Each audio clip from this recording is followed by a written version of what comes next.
Suatu hari yang cukup melelahkan. Ada beberapa pekerjaan di Cendela sama Sapulu yang saya kerjakan pagi hari ini. Dan hari ini saya lagi puasa Arafah. Selamat puasa juga buat teman-teman yang sedang berpuasa Arafah. Ada satu topik bahasan yang akan saya share pada teman-teman hari ini, cuman saya lupa pakai clip on. Sebentar.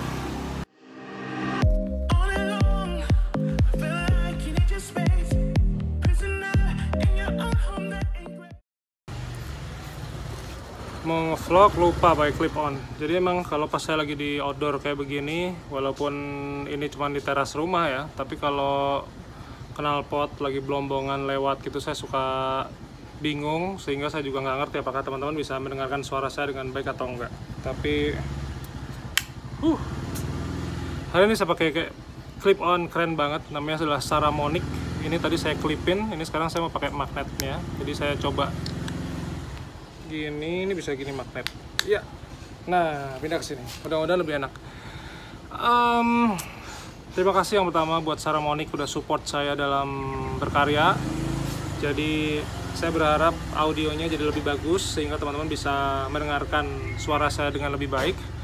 Saya akan tulis link kalau teman-teman suka dengan dunia content creation dan teman-teman kepengen membandingkan suara tadi sebelumnya saya sebelum menggunakan Saramonic Blink 500B2 Plus dan setelahnya. Saya amazed banget ya, karena kotakannya sangat premium. Ini masuk kayak begini udah kayak masuk kayak power bank begitu, jadi dia nggak ngecas. Ini saya udah full cas semalam. Terus dapat kabel-kabel. Nah, ini ada truk di depan saya nganter sapi, cuman pastinya kedengeran, tapi mudah-mudahan tidak se-ekstrim yang sebelumnya. Intinya adalah saya barusan takziah dan ketemu dengan satu orang ibu yang berprofesi sebagai seorang guru. Dia beberapa kali ngeliatin konten saya di Instagram dan kepengen sekali tahu bagaimana caranya bisa berjualan foto di internet. Hari ini saya akan share kepada teman-teman semua yang kepengen memulai jualan foto di internet, tapi teman-teman punya pekerjaan utama. Lalu apa stepnya dan bagaimana cara memulainya? So, stay tune guys. Selamat pagi dari kota Jogja teman-teman semua. Salam kenal, nama saya Bima Aditya. Matur nuwun teman-teman sudah datang ke channel YouTube saya. Jadi hari ini saya bikin vlog disupport oleh Saramonic. Terima kasih Saramonic, terima kasih Dengka Pratama. Intinya saya akan share kepada teman-teman semua tentang bagaimana cara pertama memulai jualan foto di internet, apalagi khususnya teman-teman yang sudah memiliki pekerjaan tetap. Yang pertama, kalau teman-teman punya pekerjaan tetap, jangan keluar dari pekerjaan teman-teman dan terus kemudian mau all in di dunia microstock ataupun content creation kayak yang saya lakukan sekarang. Kalau teman-teman sudah punya pekerjaan tetap, syukuri, silakan mengucap alhamdulillah, puji Tuhan, apapun yang biasa teman-teman lakukan sesuai dengan kepercayaan teman-teman. Lalu mulailah dengan hal-hal yang sangat sederhana. Saya sering sekali bikin reels di Instagram bagaimana cara memulainya, cuman teman-teman suka nggak baca captionnya. Kalau misalnya saya bikinin reels, terus misalnya ada reels dari saya di Instagram, teman-teman baca captionnya, karena saya kepengen ngasih konten yang apa adanya.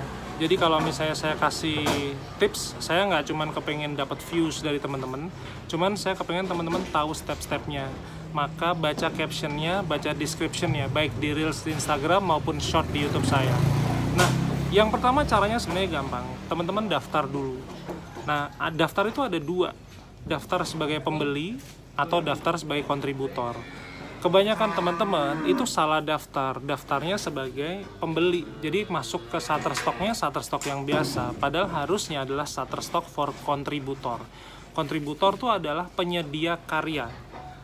Kontributor bisa diartikan wartawannya atau pembuat kontennya. Nah, maka kalau di aplikasi iOS maupun di Android itu cari yang latarnya putih, tulisan logonya merah, itu Shutterstock for Contributor. Nah, teman-teman daftar dulu.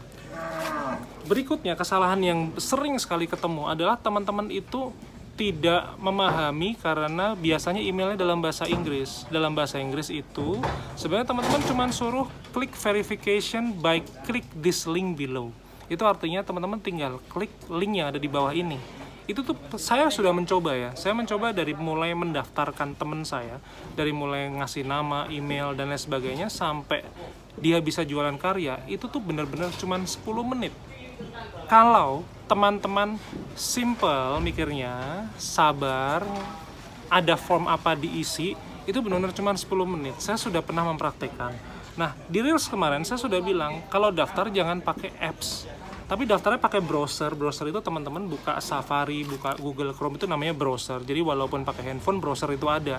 Kenapa harus pakai browser? Karena kalau pakai app sering kayak jam. Jadi sudah klik verification mengulang halaman yang sama, sudah klik next mengulang halaman yang sama, maka pakai browser. Kalau pakai browser semuanya lancar. Nah, saya 10 menit itu pakai browser. Apakah daftarnya susah? Enggak, daftarnya mah gampang banget gitu. Kayak teman-teman daftar Facebook, Instagram, TikTok, daftar YouTube. Intinya adalah satu klik verifikasi, dan yang membedakan dengan platform lain, Shutterstock itu kan kita jualan karya ya. Itu teman-teman akan ditanyain duitnya mau ditransfer kemana. Ada PayPal, ada Skrill, ada Payoneer. Intinya terserah teman-teman mau pakai yang apa. Saya dari 2010 sehingga sudah 14 tahun saya pakai PayPal. Jadi saya loyal customernya PayPal. PayPal itu kayak bank dunia maya, hampir sama. Kalau kita nggak transaksi kita nggak akan dicas apapun. Jadi PayPal itu sangat menyenangkan. Dan saya sudah pernah punya pengalaman scam fraud dengan klien saya, dan akhirnya kemudian ini saya yang benar ya, artinya klien saya yang mencurangi saya, itu akhirnya saya yang menang. Jadi duitnya tetap balik ke saya. Pada waktu itu duitnya kecil lah, $60, cuman kan $60 itu sebuah kepercayaan ya, dan PayPal menjunjung tinggi kejujuran itu gitu. Jadi platformnya PayPal itu dulu yang bikin Elon Musk, terus sudah dijual $180 juta, kemudian sekarang dijalankan nggak tahu sama siapa.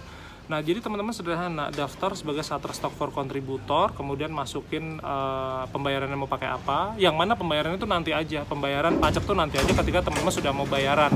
Minimumnya $25 sekarang, kalau dulu $35. Udah simple, nggak ada yang sesuatu hal yang menurut saya terlalu direpotkan ya. Sekarang step yang nomor 2.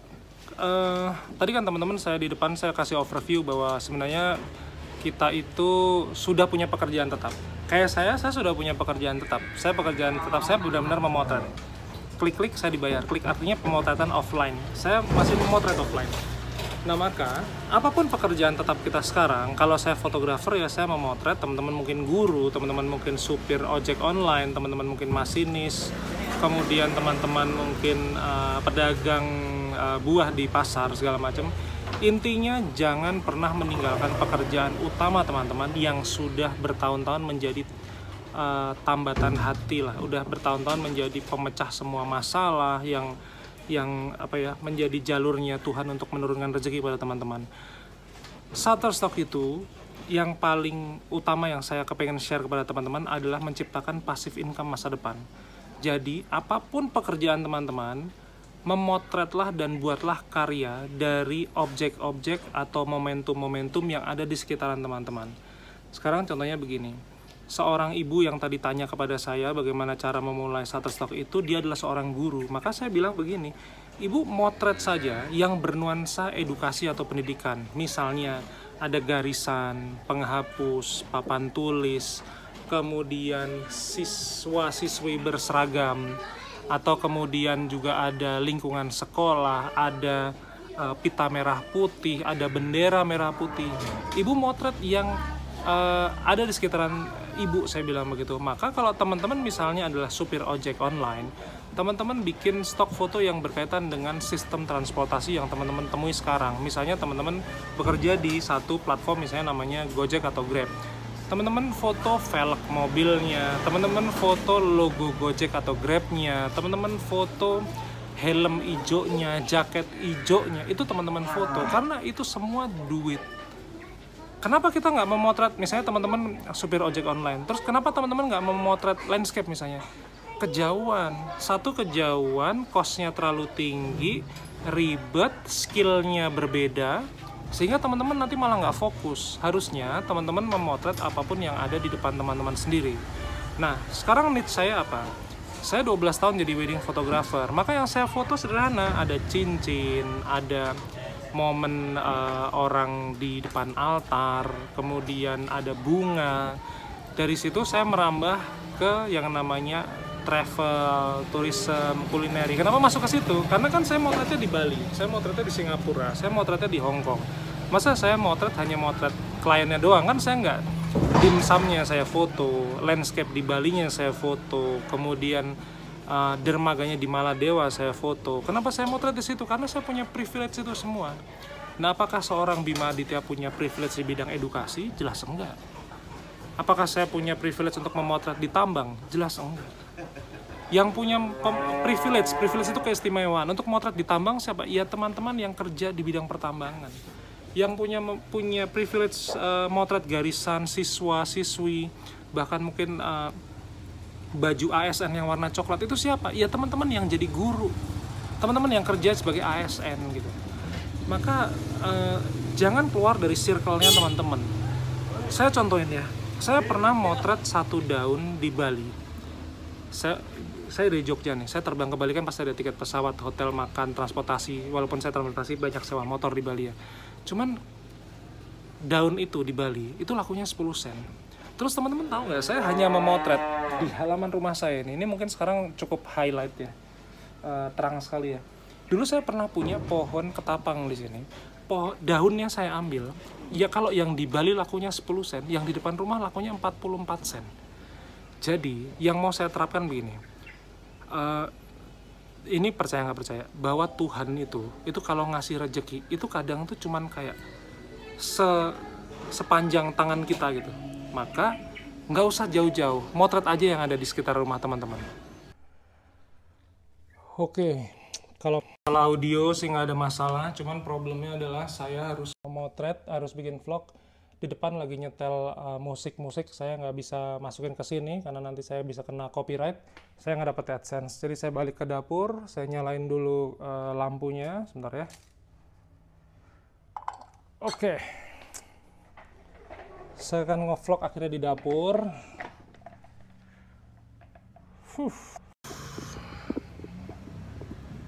Kita pasang dulu. Ya gitulah deh, suka dukanya jadi content creator. Saya lagi bikin vlog, tiba-tiba ada satu lagu dangdut di luar diputar. Kalau misalnya masuk ke sini, saya nggak bisa monetize YouTube-nya. Artinya saya nggak bisa dapet AdSense. Oke, kita lanjut. Tadi saya sudah share kepada teman-teman semua bahwa jangan pernah motret yang di luar circle-nya teman-teman. Kenapa? Repot guys.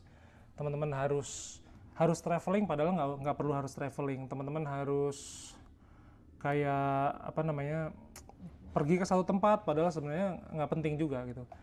Saya mau kasih contoh satu foto ketika saya pegang uang. Jadi intinya saya pakai kayak model-model muka saya sendiri. Kalau saya nggak punya model rilis, saya harus jadikan editorial. Cuman karena foto ini muka saya sendiri, saya tanda tangan model rilis untuk diri saya sendiri, ini komersial.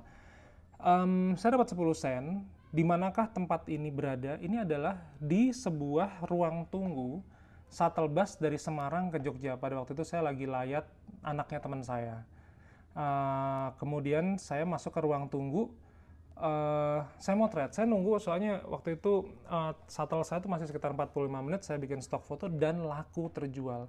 Saya pegang duit, pakai muka saya kayak ngasih begini, laku. Saya punya banyak sequel tentang itu semua. Jadi artinya kenapa saya nggak mau motret ke Kota Lama, saya nggak mau motret ke misalnya Lawang Sewu pada waktu saya di Semarang. Karena ribet, saya cuma punya waktu 45 menit, maka berkaryalah. Gini loh, bener-bener kita duduk ada di mana, kita tinggal di mana, teman-teman tinggal di mana, disitulah tempat teman-teman berkarya. Kalau teman-teman seorang nahkoda misalnya, maka memotretlah di sekitaran kapal. Teman-teman adalah nelayan, maka memotretlah apa yang saya tidak bisa temui dan teman-teman bisa temui. Ikannya, jalannya, perahunya, kemudian mesin kapalnya, semuanya jual. Sudah nggak usah pedulikan apakah ada merek perusahaan ataukah ada muka manusia. Toh, kalau misalnya ada merek perusahaan dan muka manusia, teman-teman bisa jual sebagai berita, masuknya editorial. Editorial duitnya gede juga. sikat gigi bekas kodomo saya yang selalu saya gembar-gemborin itu udah sikat giginya bekas.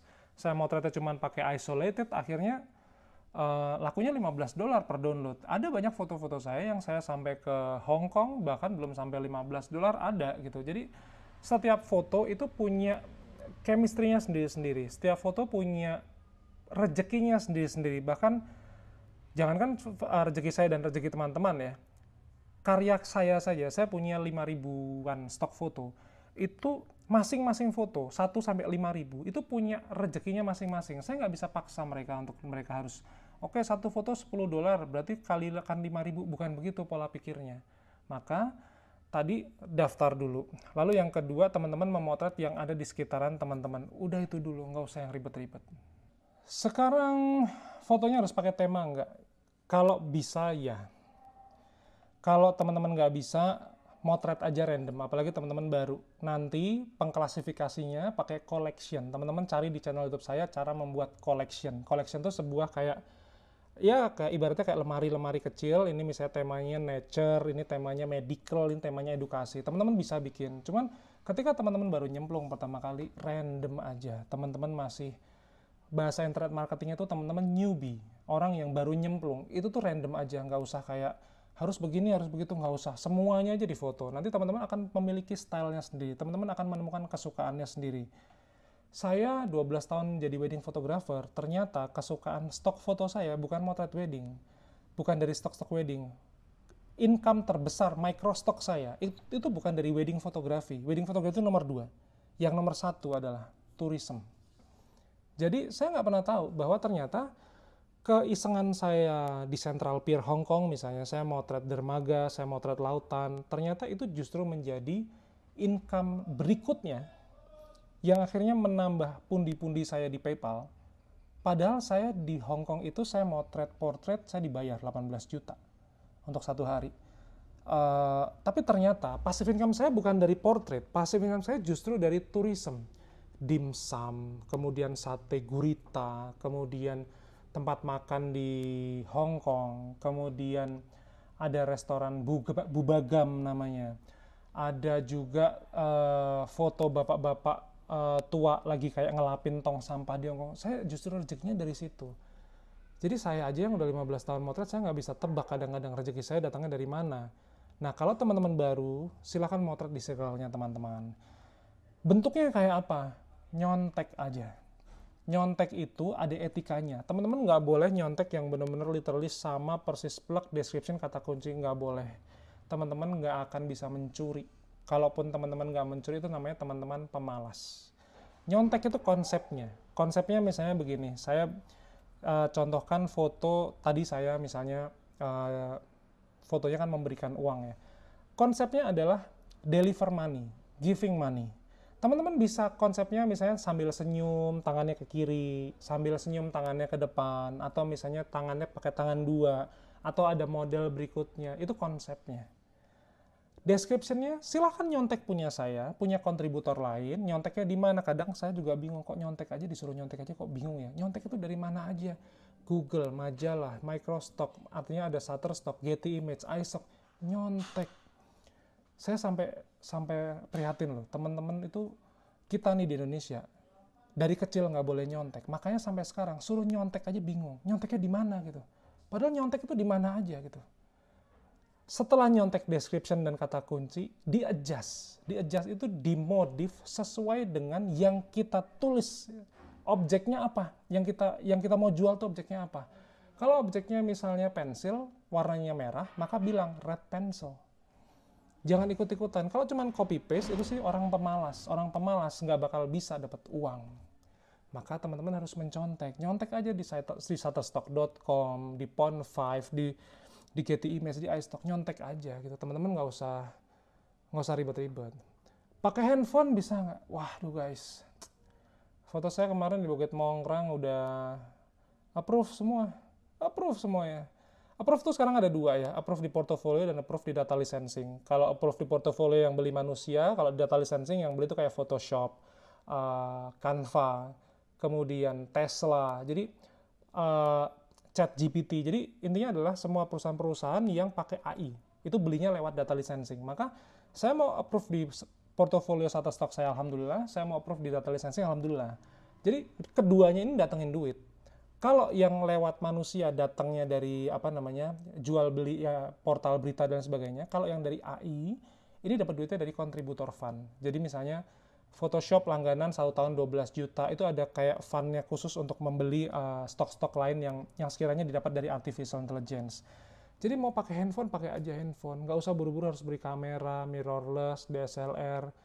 Kalau yang DSLR-nya atau mirrorless sudah dijual, pakai smartphone. Teman-teman nggak usah ngada-ngadain barang yang seharusnya tidak ada, kemudian gara-gara nonton YouTube saya terus kemudian teman-teman beli. No. Teman-teman manfaatin yang ada. Kalau teman-teman punya uang berlebih, boleh. Tapi belilah secara cash.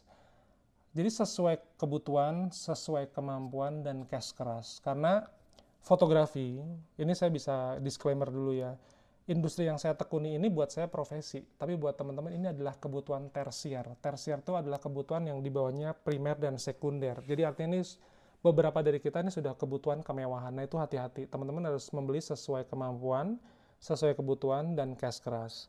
Saya rekomendasiin hampir semua gears yang saya pakai sendiri pakai tangan saya, itu linknya ada di bawah. Ada mirrorless Canon EOS M10, ada adapternya, Meike, ada iPad 9 yang saya pakai ngedit. Ini saya ngevlog pakai iPhone X. Kemudian lensa saya, favorit saya ada lensa 22 mm fix, itu fix lens, f-nya 2,0. Kemudian ada juga yang 18-35, itu saya pakai ke Bali, ke Jepang. Tahun depan saya mau ke Jepang.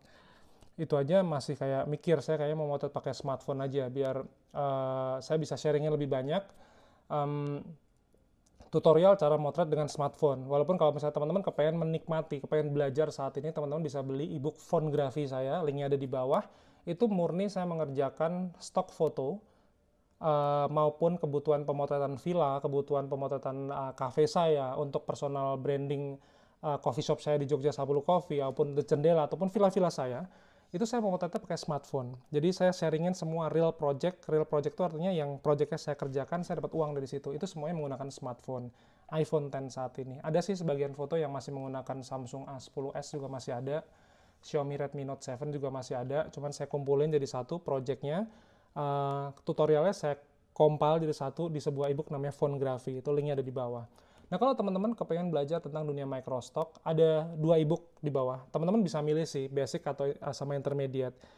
Yang basic itu jualan foto dengan Shutterstock, yang intermediate namanya Shutterstock. Cuma kalau teman-teman ambil 2 ini kayak lebih murah, jadi paketan saya kerja sama saya dengan platform itu, kalau misalnya ambil 2 tuh kayak jadi lebih murah. Itu semua linknya ada di bawah. Intinya adalah teman-teman pelajarin dulu. Kalau misalnya teman-teman sukanya, saya nggak mau jualan foto di internet, saya cuma kepengen tahu cara memotret dengan handphone, beli aja yang Fonografi, yang Shutterstock nggak usah. Teman-teman fokus dulu satu pembelajaran, karena kalau teman-teman fokus, misalnya teman-teman fokus, saya nggak mau jualan foto di internet dulu, saya cuma pengen foto bagus, keren-kerenan di Instagram, tapi saya pengen fotonya bagus. Fonografi jawabannya. Di situ teman-teman belajar komposisi, gimana cara setting handphonenya, gimana cara namanya mengaktifkan autofokusnya. Kadang orang motret cuman asal jepret jadinya blur. Itu ternyata sebenarnya sederhana, cuman banyak orang yang nggak tahu, cuman disentuh layarnya autofokus nyala dan lain sebagainya. Terus sampel-sampel real project, kalau tourism kayak apa, kalau misalnya motret villa kayak apa, kalau motret landscape kayak apa, semua dengan menggunakan smartphone. Teman-teman silahkan download e-booknya di bawah. Gear-gear saya juga ada di bawah. Ingat, sesuai kemampuan, sesuai kebutuhan, dan cash keras. Saya Shopee affiliate, jadi saya akan dapetin persentase kecil dari Shopee setiap pembelanjaan yang teman-teman lakukan. Walaupun teman-teman misalnya saya tawarin iPad 9, teman-teman kok belinya popok bayi, saya tetap dapat income. Saya minta izin dulu, ini saya disclaimer, jadi saya seorang Shopee affiliate ya. Jadi begitu teman-teman, mudah-mudahan video kali ini bermanfaat. Langsung daftar aja, link pendaftaran juga saya taruh di bawah. Jadi teman-teman start small, semuanya nggak boleh buru-buru, saya mau jualan foto hari ini, besok kaya. Oh saya sudah punya 30 foto kok belum ada yang laku. Guys, kalau belum 1000 stok, jangan ngarep guys. Ngarep tuh gini ya, saya pecah telur pertama kali, artinya saya dapat first sales itu pertama kali pada waktu stok saya 70. Cuman, kalau teman-teman belum sampai 1000 stok foto, itu daily sales, itu nggak kerasa. daily sales tuh ketika teman-teman bahkan mungkin pengen nggak jualan foto dalam waktu 2 hari atau sampai seminggu gitu, itu salesnya masuk terus, celing celing celing celing. Itu kalau belum 1000 stok, jangan ngarep yang kayak begitu. Paling sebulan sekali, itu aja udah bagus. Kadang-kadang bisa 3 bulan sekali. Jadi kalau cuman masih 30, 100 stok, 500 stok, aduh, kayak kata Dewa 19 lah, Mas Ari Lasso lah, jalan kita masih panjang gitu. Jadi nggak usah kemerungsung ya. Jadi semuanya pelan-pelan, teman-teman, start small. Jadi begitu. Terima kasih sekali lagi teman-teman sudah datang ke channel YouTube saya. Terima kasih supportnya, sudah subscribe. Saya banyak bikin reels sekarang. Vlog panjang kayak begini mungkin tidak terlalu banyak karena saya lagi pengen naikin engagement di YouTube saya. Jadi saya banyak bikin reels di Instagram, kemudian saya masukin ke short YouTube. Teman-teman nonton, karena walaupun cuma kayak 10 detik, 15 detik, saya pastikan saya memiliki description yang bisa dipertanggungjawabkan. Jadi artinya description, baik di Reels Instagram caption ataupun di YouTube descriptionnya, itu teman-teman bisa klik, teman-teman baca, itu semua tutorial. Jadi teman-teman kayak cuman dapat, saya bikin video, ada visualnya lah, tapi tutorial di bawahnya, di bagian tulisannya teman-teman juga bisa dapat. Matur nuwun sekali lagi, sampai ketemu di video berikutnya. Jam 7 malam, sekarang tayangnya vlog saya jam 7 malam, dan selamat sholat id besok pagi. Saya besok pagi sholat id, hari ini puasa. Sekali lagi yang masih puasa Arafah, selamat puasa Arafah, kita sama-sama berpuasa sampai nanti sore. Kalau yang biasa intermittent fasting, saya udah hampir 1 tahun intermittent fasting, puasa kayak begini sih kayak simple ya, nggak terlalu berat. Justru saya bersyukur dengan intermittent fasting saya bisa lebih enjoy saya puasa. So, sampai ketemu di video berikutnya besok pagi, besok malam jam 7.